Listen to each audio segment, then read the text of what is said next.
On a clear night, man raises his eyes to the sky. He has the immense privilege of being the spectator of one of the most beautiful works that nature has to offer. Raised in the sky, a multitude of celestial luminaries, which are the stars, offer a delight for the eyes. This fascination for the magnificence of the heavens has one day given birth to a science, astronomy. The discoveries that followed have allowed a considerable advance in the knowledge related to our cosmos.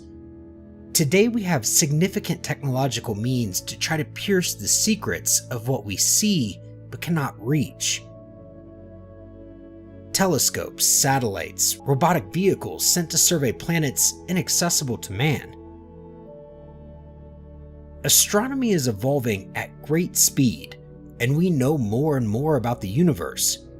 These discoveries confer to the modern man a feeling of omnipotence on the world which surrounds him. But on the contrary, the awareness of the immensity of the universe has more than ever made man smaller. Whereas a few centuries ago, the human species thought it was the center of the world and placed the Earth at the center of the universe, modern cosmology has scientifically proven the error of this perception.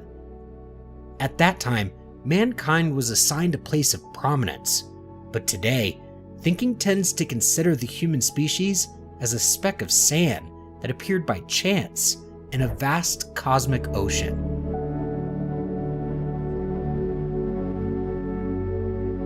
Does the human species have a privileged place in the universe? How did the Earth, life, and then man appear?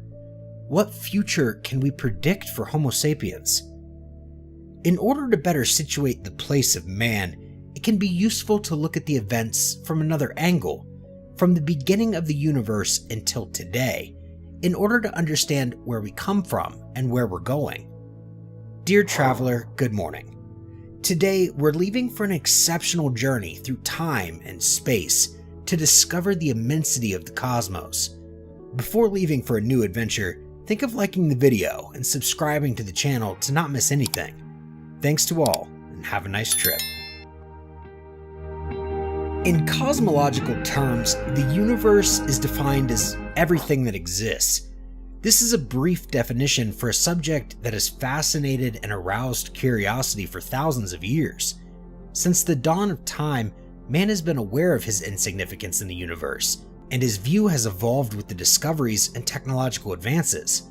Indeed, thanks to the glasses and telescopes, it passes from a universe observed to a measured universe and becomes aware of the reality of the extent of the universe which surrounds it.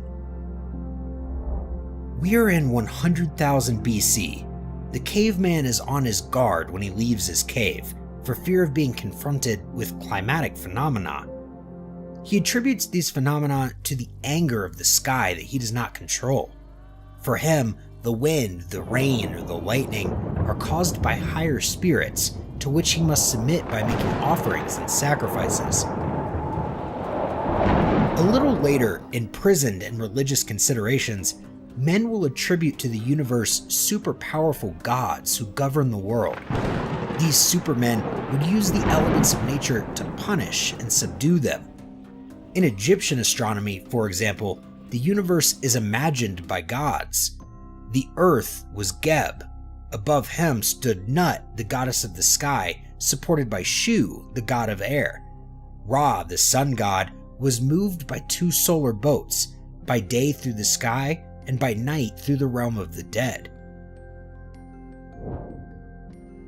With time, in parallel to these beliefs and guided by the progress of research in astronomy, men looked at the world differently and accept the intelligible reasons of the first discoveries.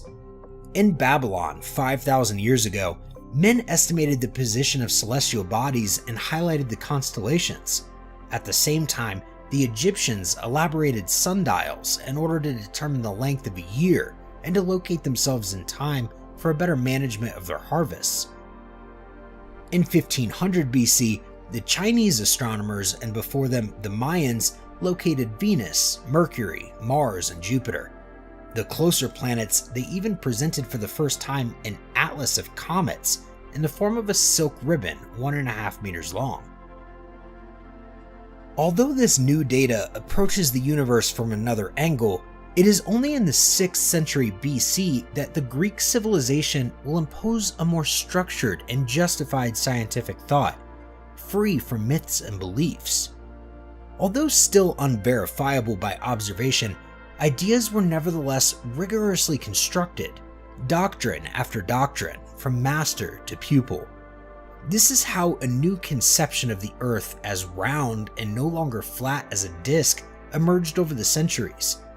A scientific universe was outlined under the influence of Thales, Pythagoras, Plato, Aristotle, Archimedes, and many others. In the 3rd century, Greek scientific thought seemed to run out of steam, as if it had stopped at Ptolemy's Almagest, a collection of all the astronomical knowledge of the time which describes a geocentric universe in which the Earth, spherical and immobile, is enthroned at the center of the heavens. In the 8th century, the Arabs took over and gave birth to generations of astronomers who were unjustly ignored and who made progress in techniques and science. During the medieval period, the Church took over and influenced the thinking of the state. The Almagest and other works arrived from Spain and were translated into Latin, but only made available to monks.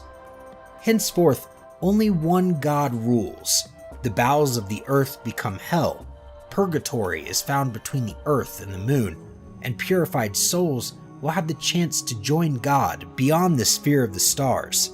The day and the night translate an unceasing fight between the good and the evil. This period will not have allowed a great advance in the field of astronomy. In the 16th century, technical advances and the evolution of the human mind freed astronomy from theology and religion. It is Nicholas Copernicus who will make astronomy take a considerable turn by dislodging the Earth from the center of the universe to position the Sun there. His hypotheses were so innovative for the time that he preferred to postpone the publication of his work on the revolution of the celestial orbs, which was finally published in 1543. In 1613, Galileo also defended the idea of a heliocentric universe, but was condemned for his statements that went against the teachings of the Bible. From then on, the hypotheses had to be subjected to experiments and mathematical demonstrations. From the beginning of the 17th century, observation and measurement were the preferred practices, and astronomy was then considered as a branch of mathematics rather than physics. It was Isaac Newton who marked this century with his famous theory of gravitation, which he generalized to the entire universe. He also developed a new model of telescope based on a mirror lens. Throughout the 19th century, considerable progress was made in the fields of electricity, magnetism, and optics, so that in the following century, innovative theories appeared, taking into account relativity and the quantum hypothesis, which attempted to model the behavior of energy on a very small scale. Scientists thus set out to describe the world of atoms, abandoning the vision of a deterministic universe and favoring the idea that all cause and effect relationships are continuous. In 1920, Edwin Hubble demonstrated that the universe is in motion and that galaxies are moving away from each other. Associated with various other theories, including that of relativity, scientists begin to speak of a phenomenon of expansion of the universe, which leads to some answers on the birth of the universe. Indeed, if the universe increases with time, it is that it must have been smaller in the past, and that there must have been, therefore, a time when the cosmos occupied a single point as a cosmic seed. What if we went back in time, 13.8 billion years earlier, where it all began? Until the beginning of the 20th century, scientists agreed on a fixed universe since the dawn of time. However, in the 1920s, astronomers, including Edwin Hubble, demonstrated that the galaxies were moving away from each other, and thus proposed the theory of an expanding universe. To better understand this phenomenon of expansion of the universe, let us compare it to a balloon growing. The fundamental question of the appearance of this same balloon before being inflated then follows naturally. The Big Bang is the theory relating to the birth of matter, and consequently of the universe.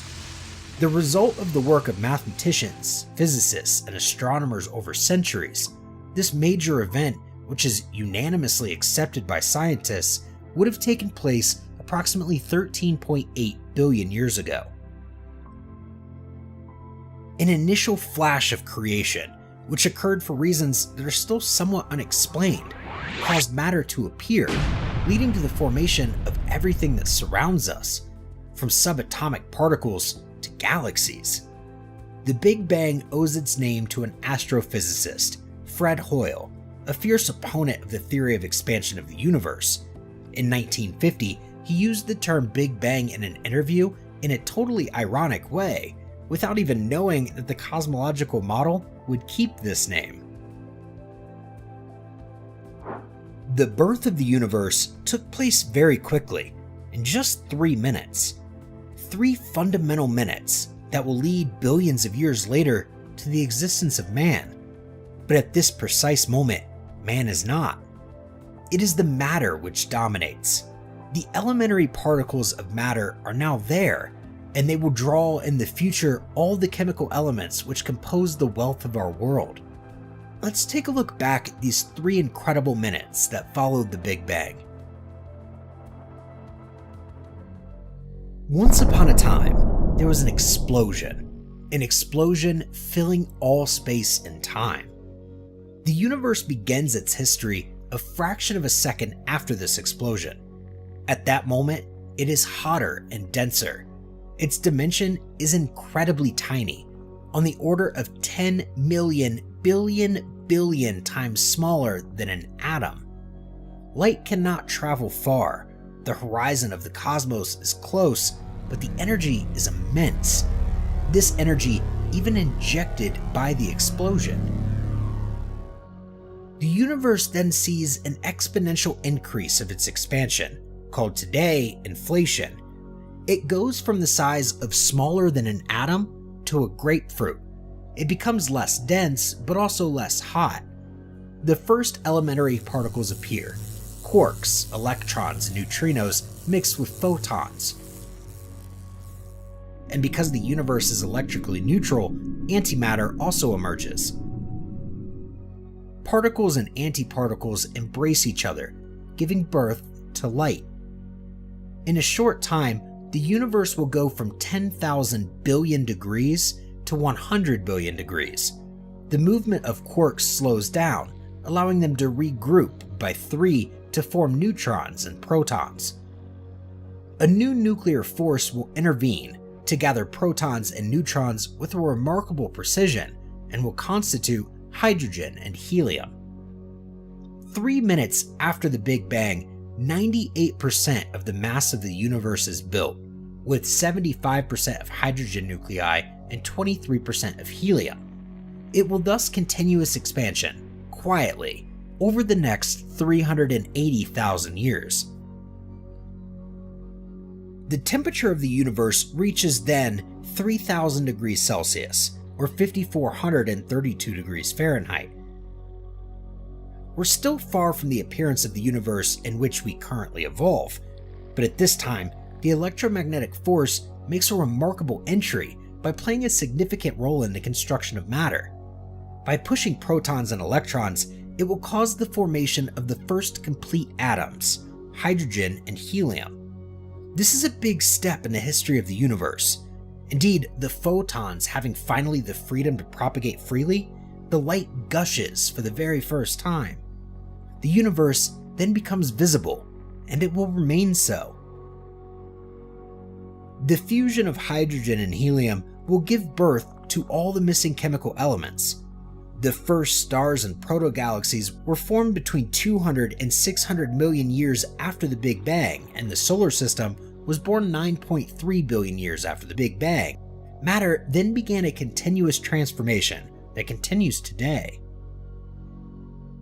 Let's see now what the current universe is made of, after 13.8 billion years of existence. The universe is the whole of the matter and the energy distributed in space-time. It is composed of billions of galaxies, themselves made up of billions of stars, around which planets can gravitate, forming a system. It's estimated today that the diameter of the observable universe is 100 billion light-years. All the structures composing it are in perpetual evolution. The galaxy in which man evolves is the Milky Way.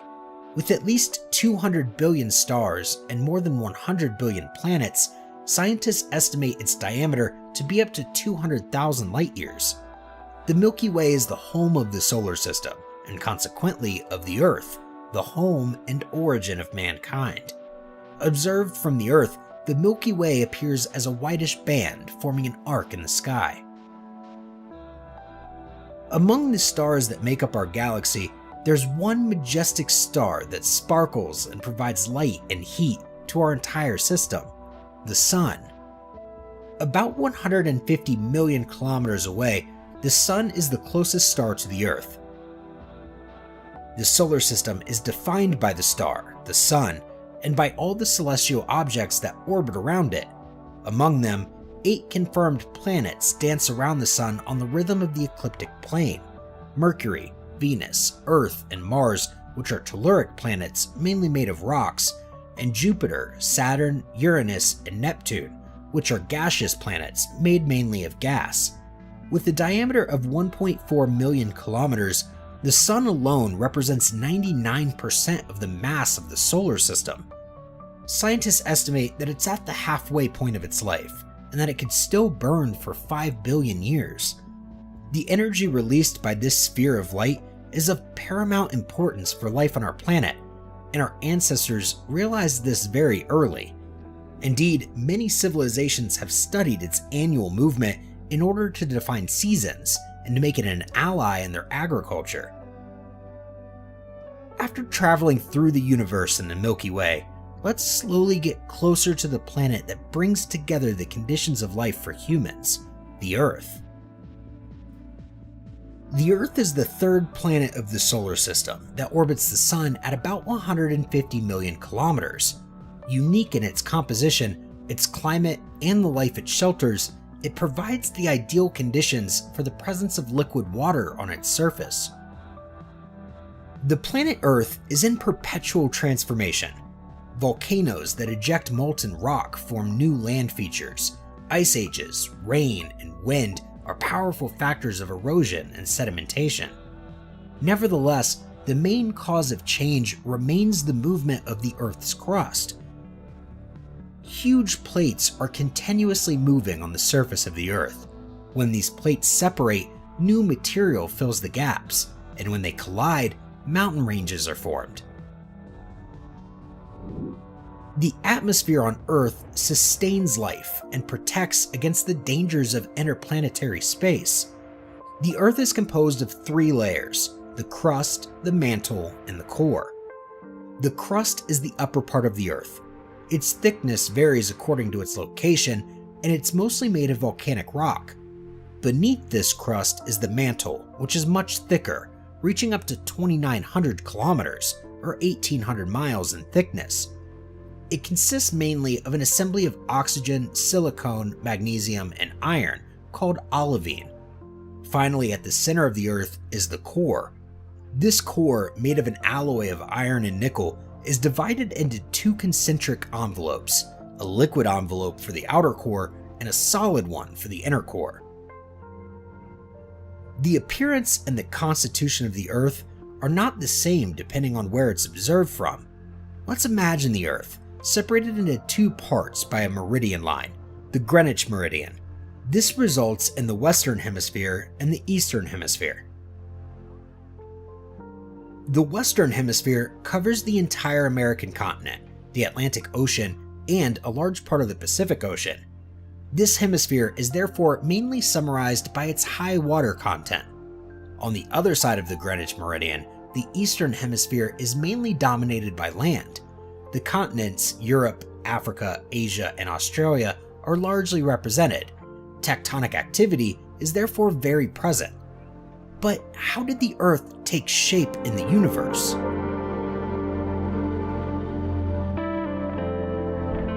The Earth was born 4.6 billion years ago, but before the planets were formed, there was the Sun. The debris of dead stars which would have consumed all their energy would have been expelled into the galaxy and would have formed a molecular cloud composed of gas and dust. The particles of this immense cloud, several hundred light years in diameter, will agglomerate under the effect of gravitational forces. The compression will increase the speed of rotation of the cloud and heat its center until this fireball becomes the Sun. At the same time, the heavier elements such as iron, silicon, aluminum, and nickel will come together to form new planets. As soon as these clusters reach a size of at least 800 meters in diameter, they're able to suck in the surrounding matter. Over the course of about 3 million years, these clusters will gather in the solar system to form up to 20 protoplanets, including the Earth. The protoplanets will then collide and combine, so well that after 30 million years, we can count our 9 current planets. The Earth is then far from resembling the one that shelters us today. Indeed, the temperature was more than 5,000 degrees Celsius, or more than 9,032 degrees Fahrenheit, since it was made of molten matter. Little by little, the planet will cool down. The lightest elements will rise to the surface, and the heaviest will penetrate to the heart of the Earth to form the core. But the story of the formation of the Earth does not end there. When it's about 50 million years old, it will experience a shock of unprecedented violence. Another protoplanet the size of Mars will collide with it at a speed of more than 11 kilometers per second. This shock is such that the Earth's soil will remain molten for several million years. This impact also solidified the axis of rotation of the Earth and is at the origin of the seasons. At the same time, the agglomeration of rock residues vaporized during this collision will give birth to the Moon. It is, at this time, much closer to the Earth and appears huge in the sky. And the water in all this? During this period, the solar system is still very hot, close to 1,000 degrees Celsius, or 1,832 degrees Fahrenheit. The Earth does not contain water in a liquid state. No form of life is then possible. Currently, 2 theories are retained by scientists regarding the arrival of water on Earth. 50% of the water on Earth would have originated from the degassing of the mantle. As for the other half, it would come from a meteorite shower from outside the asteroid belt. Indeed, comets are composed of 50% water. Located next to Jupiter, they would have been influenced by its imposing mass to be deflected and collided towards the interior of the solar system until they met the Earth. During these collisions, the meteorites would have disintegrated and would have released water, which, mixed with mantle water, would have formed the oceans. Geologists have estimated that the oceans took 150 million years to fill. The temperature at the surface of the Earth was around 90 degrees Celsius. The atmosphere is then made of nitrogen, carbon dioxide, and methane. Oxygen will still have to wait more than 1 billion years to show up. The stromatolites, which are calcareous structures present in aquatic environments, will transform carbon dioxide into oxygen, but it will not spread in the atmosphere. In reaction to iron, oxygen will precipitate in the form of rust and fall to the bottom of the ocean to become rock. It is only when all the iron has reacted that oxygen begins to accumulate in the atmosphere. Over the next 2 billion years, the oxygen level will increase until it reaches a level that was essential for the appearance of life 500 million years ago. The Earth is the only planet in the solar system that harbors life and allows the human species to develop. But before this could happen, a number of favorable factors had to be brought together at the right time. The first essential condition for life is the presence of water, but under the condition that it is largely in a liquid state. This will, therefore, depend entirely on the distance of the planet from its star, in our case, the sun. If the planet is too close, it could be too hot and the water would evaporate in the atmosphere. On the other hand, if the planet is too far from the sun, the water would remain in the state of ice, as in Antarctica, the largest desert in the world. In addition to the distance from the star, the composition of the atmosphere of the planet also plays a major role. To illustrate these facts, let's take the example of the Earth and the Moon. Both objects are equally distant from the Sun, 149.6 million kilometers, or 93 million miles, and yet the average temperature on Earth is 15 degrees Celsius, or 56 degrees Fahrenheit, while it is negative 20 degrees Celsius, or negative 4 degrees Fahrenheit on the Moon. This is due to the presence of a cloudy envelope, the atmosphere, around the Earth. The greenhouse gases that make up this atmosphere will keep the heat on the Earth instead of letting it escape into space. This is called the greenhouse effect. Thus, the heat is not conserved on the Moon. Then, the position of our planet is in the habitable zone of our solar system. It is the only one with Mars that is. While Mercury and Venus are much too close and have a much too hot temperature, all the others are, on the contrary, too far from the Sun, and therefore too cold. The appearance of life often echoes the first humans who lived on Earth, but in a broader sense, it refers to much older discoveries, because at the origin of life, there is, in the end, only a simple cell. Even if the origins of life on Earth are still uncertain, thanks to research and the discovery of fossils, elements of answers are appearing, and theories tend to explain what could have happened. Until the middle of the 19th century, the origin of life was attributed by most to a single man, a creator, God. Thought was oriented by religious beliefs, since nothing was yet fully observable and demonstrable by science.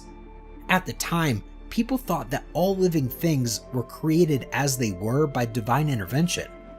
It was Charles Darwin, an English naturalist and paleontologist in 1871, who contradicted this idea. It was in writing to one of his friends that he delivered the essential message that life derives from a chemical process and not from a creation. Darwin proposed a theory of evolution in which he suggested that living species are constantly evolving and undergo morphological and genetic changes over time. Thus, through a mechanism of natural selection, the species that best adapt to their environment reproduce more. According to him, a species becomes another species. What forms did the beginnings of life have several billion years ago?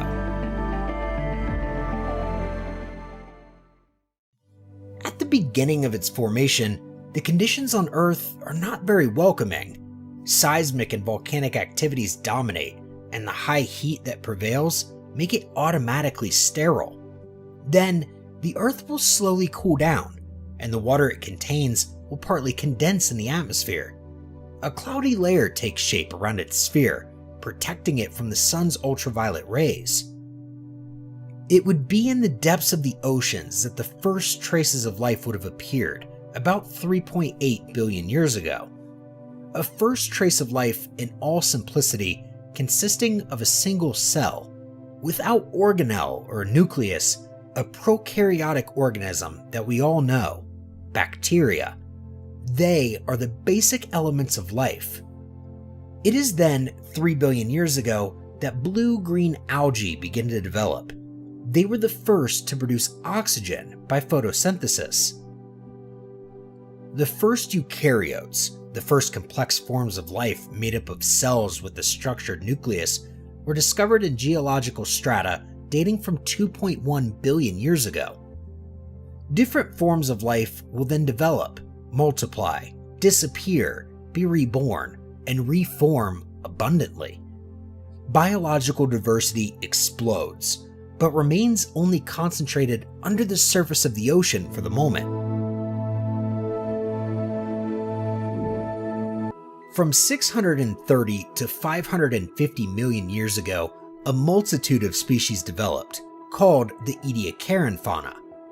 Adapted to an environment poor in oxygen, These species have large surfaces, allowing gas exchanges.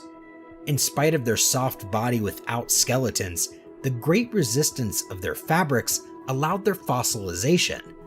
They're related to a kind of jellyfish or soft coral. Appearing 530 million years ago, the Timoshan fauna marks an important step in the development of biological diversity. Indeed, some organisms are then endowed with solid parts. We witness the mineralization of the skeletons. This fauna will survive only a few million years. The last phase of the evolution of life is marked by the Burgess fauna. This fauna marks the biodiversity by its colossal richness and number, and by the complexity of the organisms which constitute it. This fauna appeared 528 million years ago, and suddenly disappeared 20 million years later. It is a fauna of worldwide distribution because it's been found all over the world: Greenland, Europe, China, Australia. The Burgess fauna is characterized by an astonishing variety of organisms never seen before, and very different from each other. Vertebrates will start to invade the seafloor, as well as different kinds of fish. Then, finally, life will come to set foot on the Earth. 440 million years ago, plants, such as mosses, settled peacefully on the water's edge. Then, a few million years later, these same plants will free themselves from the water by developing roots. It's only 375 million years ago that the skeleton of some fish will evolve and solidify, allowing the birth of the beginning of legs. Thus equipped, some tetrapods finally had the ability to move in a muddy environment and to see dry land. But a few million years later, a mass extinction will make many species that evolved until then disappear. The third and most important mass extinction would have occurred 250 million years ago, and would have caused the loss of 90% of the species that lived on Earth at the time. Some of them will then disappear permanently. 20 million years later, the legendary dinosaurs appeared and dominated the Earth for over 160 million years. It is from the mammalian reptiles that the branch of mammals will gradually be born. A small animal similar to the rat, and probably insectivorous, would be the first common ancestor to all mammals. Around 200 million years ago, a penultimate mass extinction took place, leading to the disappearance of the fauna of the oceans. Only a few small mammalian reptiles will survive. Before this event, all the continents were united in a single mass called Pangaea, but after this mass extinction, probably caused by a huge explosion, the continents will start to move away from each other, isolating species that will now evolve differently. A fifth mass extinction occurred 65 million years ago, resulting in the disappearance of 70% of the species, including the vast majority of the dinosaurs that predominated at that time. Without the powerful dinosaurs, mammals will evolve, proliferate, and become more and more impressive within 10 million years. The first traces of primates were found 60 million years ago in southern Morocco. And man in all this? Let's imagine a timescale from the Big Bang to today. Let us imagine that we have on this scale the different stages of the evolution of life on Earth. The arrival of our human species, Homo sapiens, represents only a tiny part of the bottom of the scale. But let's take a closer look at how modern man appeared and what his place is in this vast cosmos. Despite the notable scientific advances in archaeology, the discovery of human remains remains rare, often incomplete and fragmented. Indeed, while soft parts such as cartilage and flesh are impossible to preserve, the long-term conservation of bony parts requires particular conditions that are often difficult to find. Teeth are the best preserved part. However, it turns out that over the years, precious finds have been made during excavations, which gives us a vision on the appearance of humans on Earth. Man is a primate. He's a distant cousin of the ape. The first representatives of the human lineage since it split from that of the chimpanzee are the hominids. Their appearance would have taken place 7 million years ago. It is only in 2001, during excavations carried out in Chad, that the almost complete skull of a new species never before discovered was identified. The first being of the first species, Sahelanthropus chadendis, will be named Tumé. According to research and estimates, it was a human being measuring 1 meter or 3.3 feet and weighing 35 kilograms or 77 pounds. Nearly 350,000 generations separate him from the human beings of the year 2000.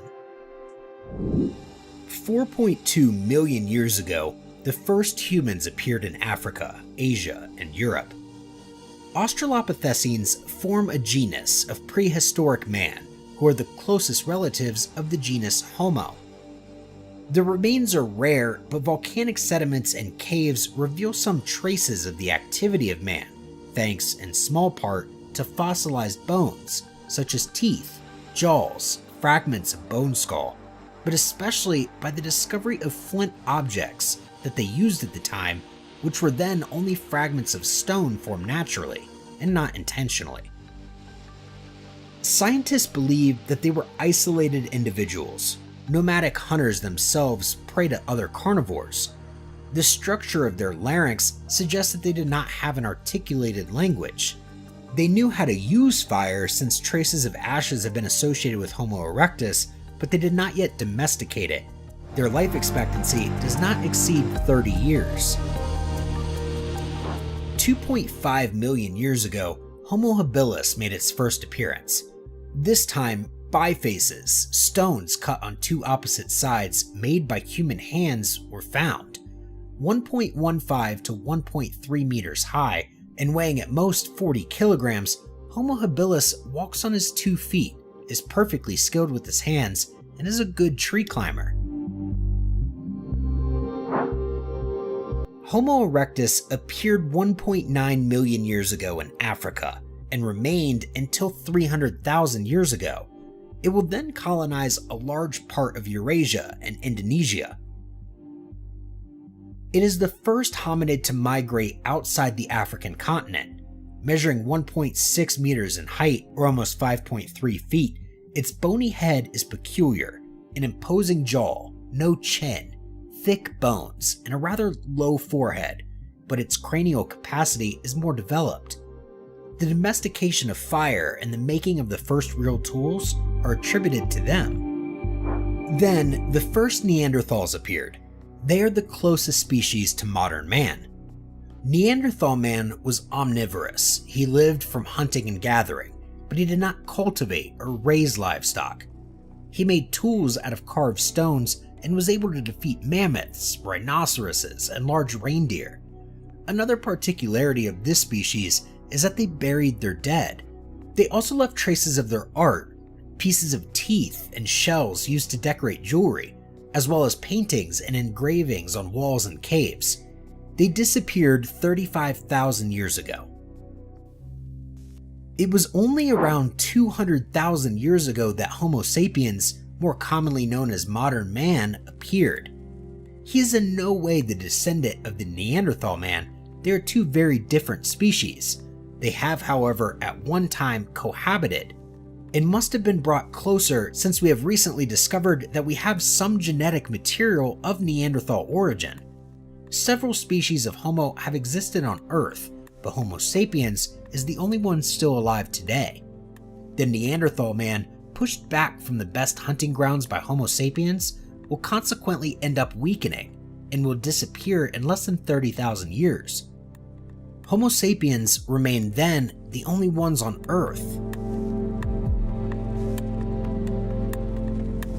The oldest Homo sapiens discovered so far were located in Ethiopia, and it seems that the species originated in Africa.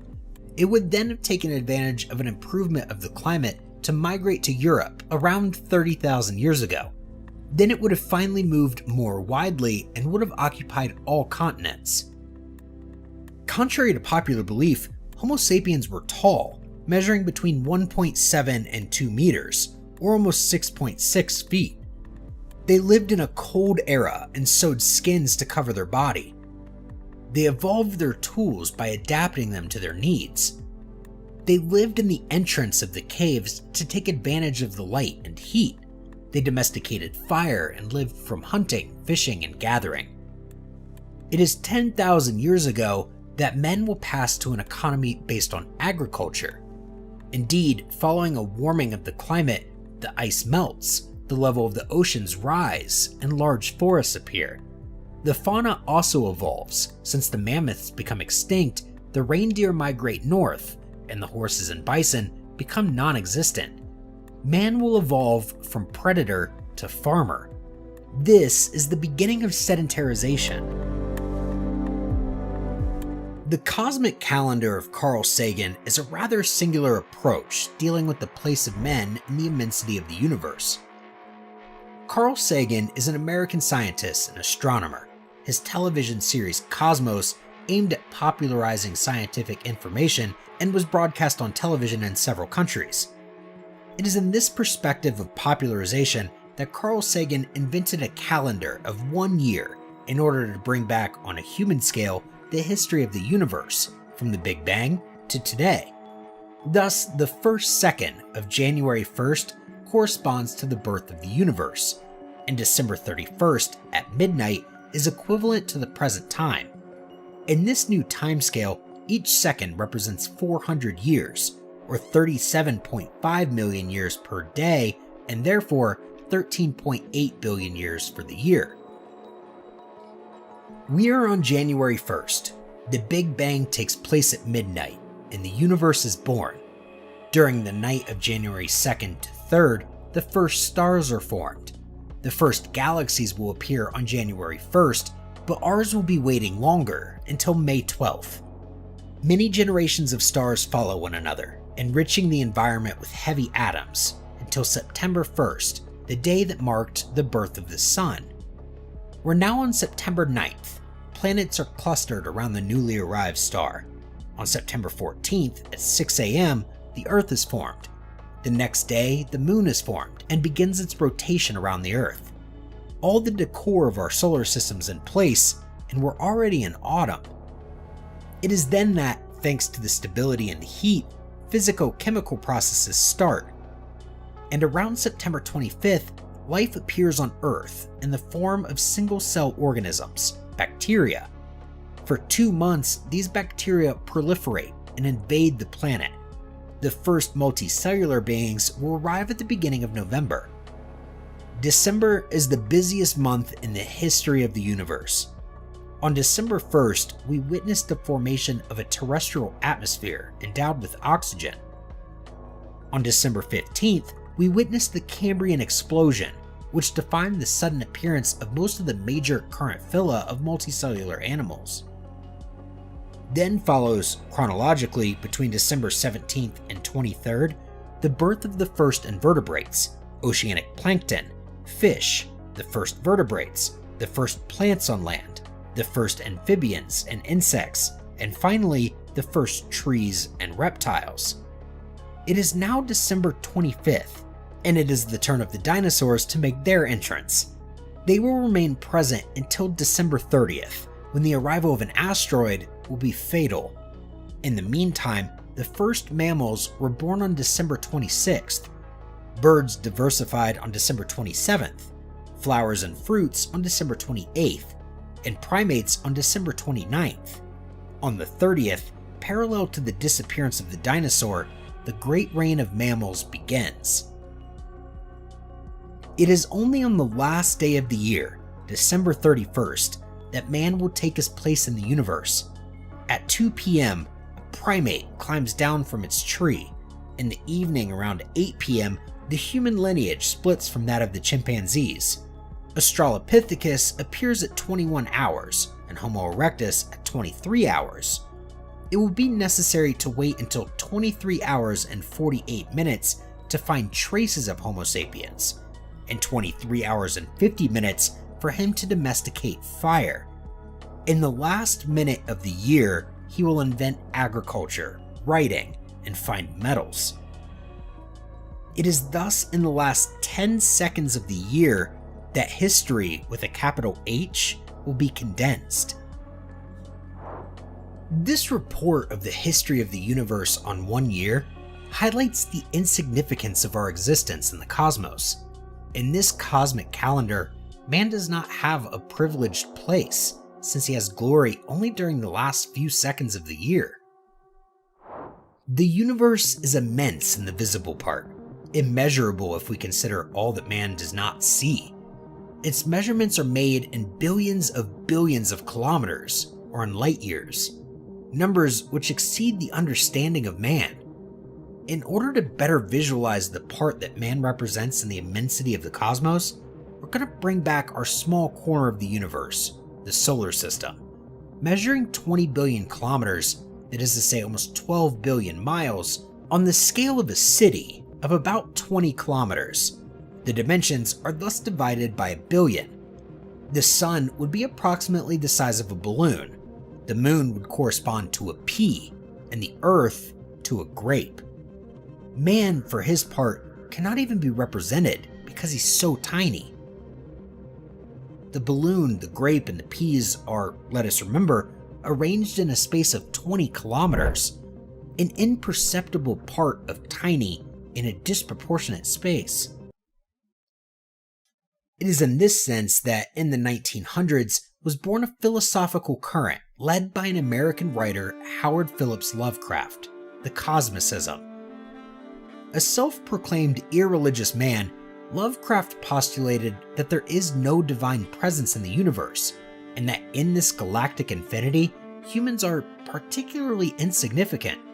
For him, Homo sapiens would only be a primitive species that arrogantly thinks that they have a crucial role to play, even though they have no power to change the universe around them. This Darwinian line of thought, inspired by the theory of evolution, suggests that man is only a pawn in a cosmos in which other species live. In his stories of strange fiction, human beings are often prey to powerful beings or cosmic forces that are never ultimately malevolent, but rather indifferent to humanity. The insignificance of the human race remained the main theme of Lovecraft's works.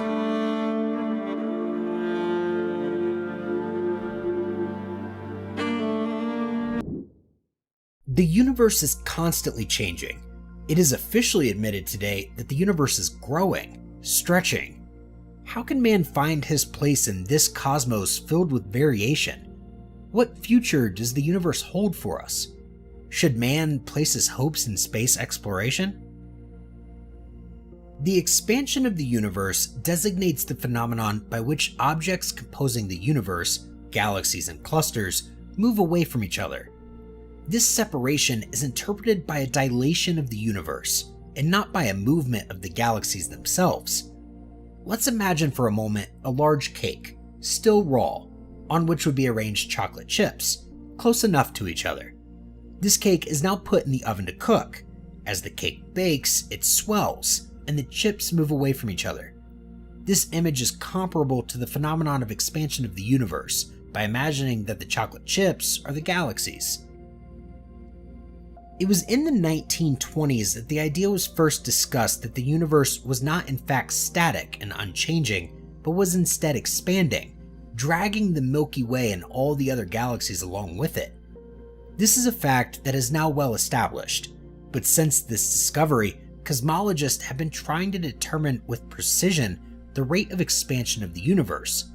Recently, through a review published in 2019, astrophysicists claimed that the speed of expansion had increased by 9% compared to those younger years.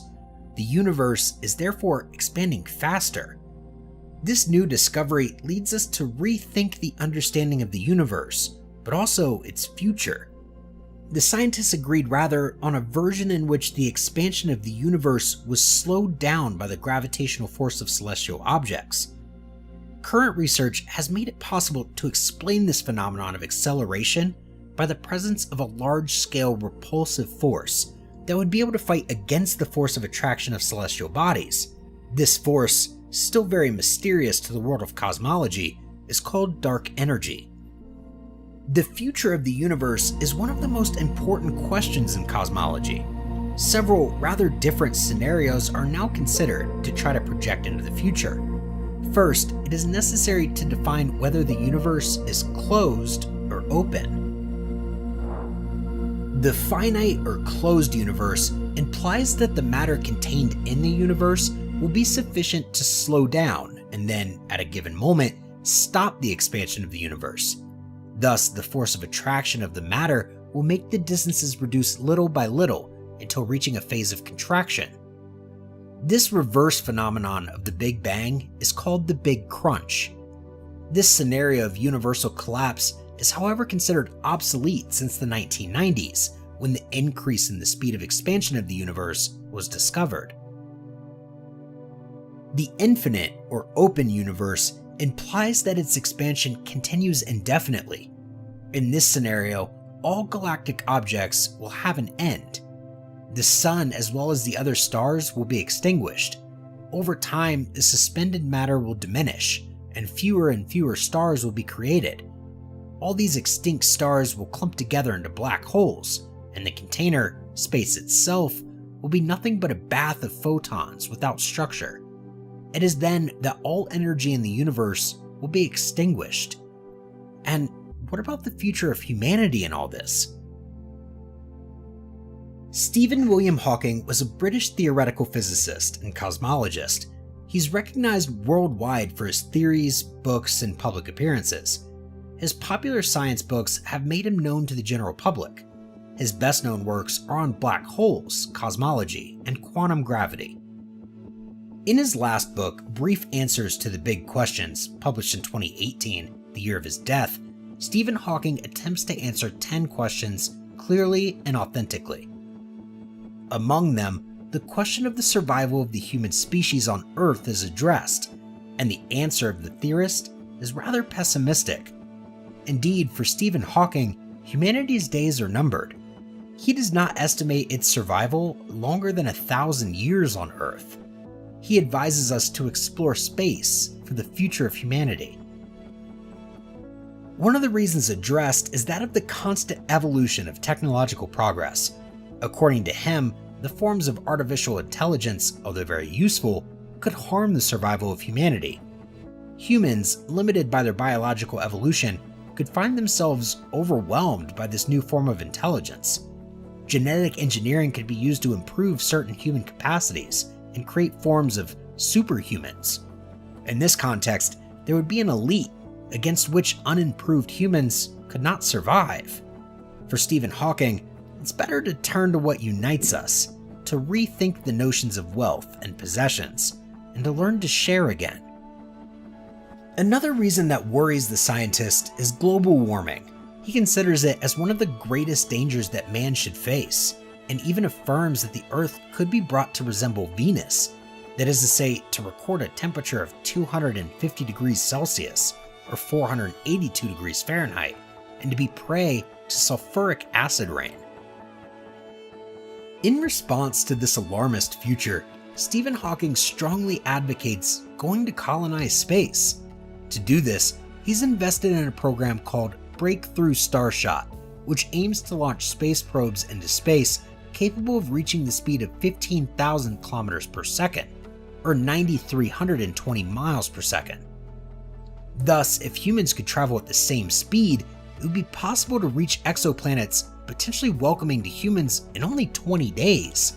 That's a challenge of great magnitude for a civilization that has not traveled to the moon since 1972. Man has always tried to understand what surrounds him in the cosmos, but as soon as the technological progress offered him the possibility of exploration, he knew how to set up the material conditions favorable to his voyage in the universe. The history of space exploration is closely linked to the Second World War. The Germans, having made significant progress in the field of rockets, they're the first to send a missile which will reach an altitude of 100 kilometers, or 62 miles, the limit between the atmosphere and space in 1944. Then followed the space race, a frantic competition between the USSR and the United States, resulting in a fierce technological competition in which each tries to show its excellence in the field. Space exploration becomes an essential issue of the Cold War. This will result in 3 major events in the space field. The USSR has a step of delay in the field of the space exploration in the years 1950. Thus, it decided to deploy a project with a missile able to transport a bomb, whose significance was its incredible density. It's thus a doubly ambitious project, because the missile must carry a long distance with a load of several tons. Sergei Korolev, a Ukrainian engineer, then set up a very small, innovative satellite. In spite of some obstacles during the tests, it's on October 4th, 1957, that the Sputnik 1 satellite was sent in space. What started out as a simple, small-scale rocket project became a considerable technological advancement. A new limit of the human environment was exceeded on that day. The year 1961 will be marked by the first manned spaceflight in the history of space exploration. A first man is sent beyond our Earth's atmosphere. The race to space is for the moment dominated by the Soviets, and the Vostok 1 mission will confirm at the time the superiority of the space program directed by Sergei Korolev. On April 12th, a Soviet vessel Vostok 3Ka is launched, with on board Yuri Gagarin, a talented fighter pilot native of Russia who became then cosmonaut. It will make a flight in orbit around the Earth for an hour and 48 minutes at an average altitude of 250 kilometers or 155 miles. With this mission, the USSR cemented its prestige in the space field. A month and a half after this event, the President of the United States, John Fitzgerald Kennedy, announces that an American will put a foot on the moon before the end of the decade. It is at this time that the Apollo project is born. This statement pitted the USSR and the United States against each other to make a man walk on the moon. It's at the end of 1968 that the Americans take a consequent advance on the Soviets. They position then a crew in lunar orbit, Apollo 8. Then, during the 6 following months, they chain the missions in order to test scenarios of lunar landing. Finally, on July 16, 1969, the Apollo 11 spacecraft was launched with 3 astronauts on board: Neil Armstrong, Michael Collins, and Edwin Aldrin. The Eagle capsule lands on the moon on July 20th. The next day, July 21st, 1969, Neil Armstrong will be the first man to walk on the moon, followed by Edwin Aldrin. The sentence, "one small step for man and one large step for mankind," pronounced by Armstrong, will mark forever the conquest of the moon, in which the Americans take henceforth the advantage on the Soviets.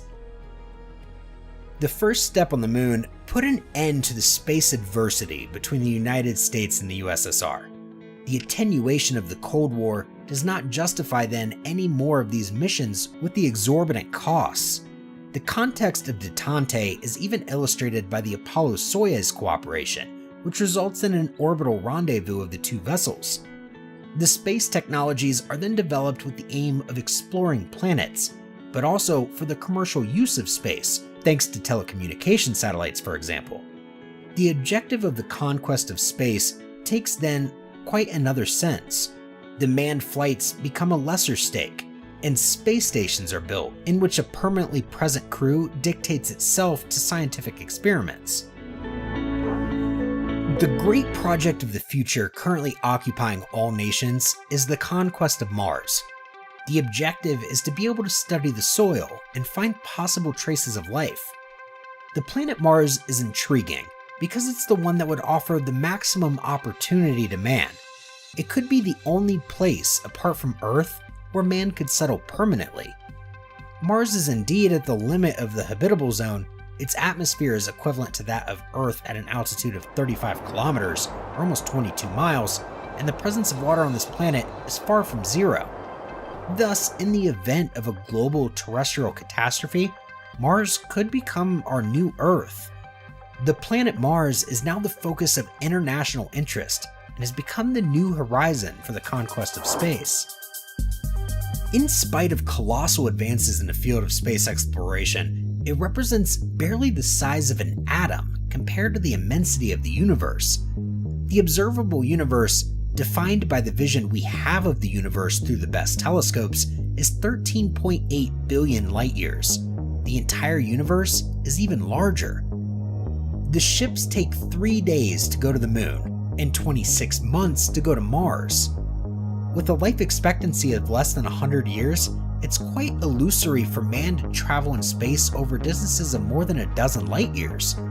In this immense environment, the human species represents only a tiny fragment, and we've never left the tiny spot where we were born. In spite of this, we're progressing, and our hold on the world is widening. Our descendants may go further. We have just seen that the destiny of the universe is not in the hands of man. In the long term, we'll know that the whole solar system will change or disappear, and man cannot currently change anything except to colonize another planet. But for the moment, in the very short term, the greatest dangers for the human species are, inexorably, the consequences of global warming. While man concentrates his time, energy, and money on exploring the cosmos and trying to dominate an environment in which he's powerless and insignificant, he's slowly killing the planet that saw his birth, causing what scientists call the sixth mass extinction. Now, everything seems to indicate this time that climate change is caused by man. Species are disappearing at an alarming rate. Perhaps 40% of them will be eliminated by 2050. The human species is causing havoc with its abundant and indiscriminate development, and the Earth is suffering. Global warming due to human activity is taking its toll.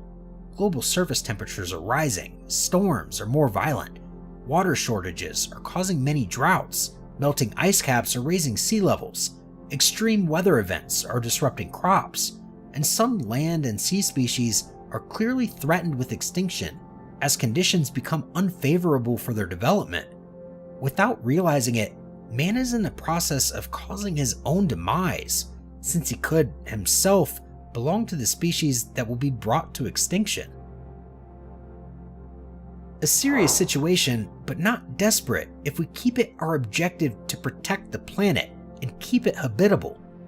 Even if a part of the population is rather pessimistic about the climate challenge and resigned itself to seeing the environment crisis paralyze the Earth, would it not be the moment for man to prove his intellectual superiority by leading the fight against the